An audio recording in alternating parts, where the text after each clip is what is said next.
wabarakatuh. Selamat pagi Ibu. Waalaikumsalam warahmatullahi wabarakatuh. Selamat pagi.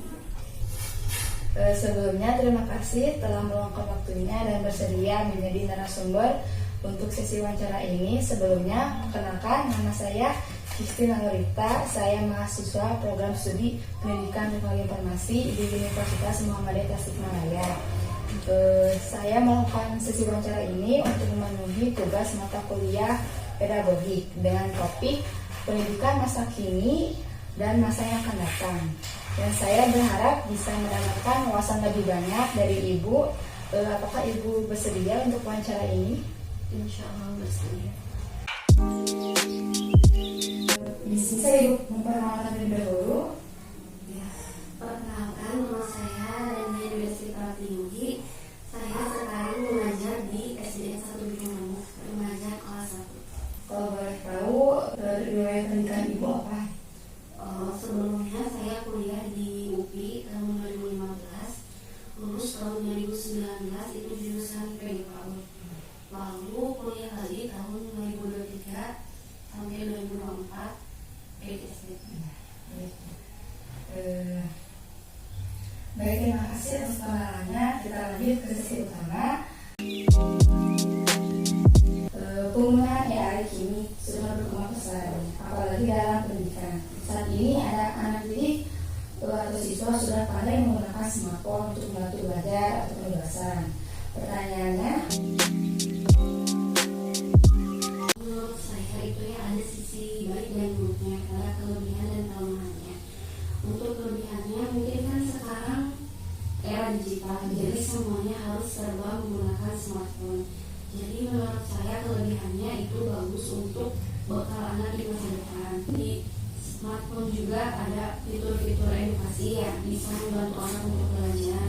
Misalkan ada aplikasi-aplikasi untuk belajar berhitung, membaca, menulis. Sedangkan untuk kekurangannya mungkin anak-anak akan kurang berinteraksi dengan teman sebayanya karena mereka lebih senang bermain game. Nah, jadi menurut saya penggunaan smartphone itu jadi harus bijak, harus ada pendampingan dari orang tua agar seimbang, sisi positifnya ada dan sisi negatifnya tidak terlalu mendominasi.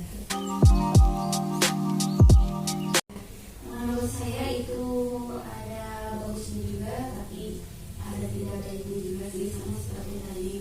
Mungkin bagusnya agar pembelajaran di kelas itu tidak monoton, jadi tidak hanya guru menjadi pusat, tidak hanya menerangkan, tidak hanya menulis, tidak hanya menulis, tapi bisa menggunakan media pembelajaran lewat smartphone. Misalkan kan sekarang banyak sekali pembelajaran ada di YouTube. Nah, itu bisa digunakan, tapi harus diawasi juga agar anak-anak tidak melihat konten yang seharusnya tidak dilihat. di negara kita ini kan masih banyak pengangguran dari kalangan SMA atau SMK. Tapi sebagian juga ada dari mereka yang sudah mendapatkan pekerjaan, walau mereka bukan lulusan perkuliahan. Pertanyaannya, Pada saat ini pendidikan itu kebanyakan lebih berfokus pada akademiknya seperti pengetahuan, ilmu, sains. Sedangkan untuk di dunia kerja, pengetahuan akademik itu tidak terlalu menjadi hal yang utama. Justru itu soft skill, keterampilan yang diutamakan dalam pekerjaan saat ini. Jadi sebaiknya di sekolah tidak hanya mengajarkan anak tentang pengetahuan saja, tapi keterampilan juga harus diajarkan. Membantu siswa mengembangkan kecerdasan emosional dan mental yang penting untuk membangun kerjasama bersama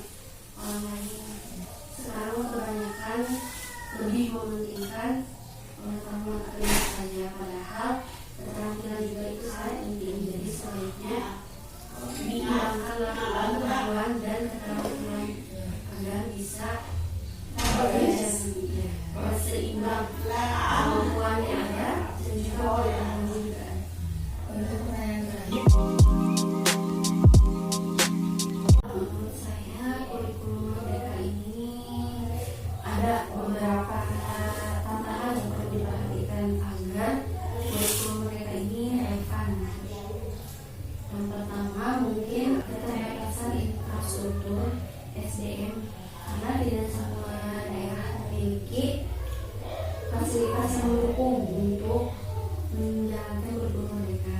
Karena kan kurikulum merdeka sekarang menggunakan platform belajar ya, jadi mungkin harus ada internet dan juga gadget yang mendukung. Tapi kan tidak semua daerah di Indonesia memiliki jaringan internet yang dijangkau. Harus diseimbangkan antara teori dan praktik.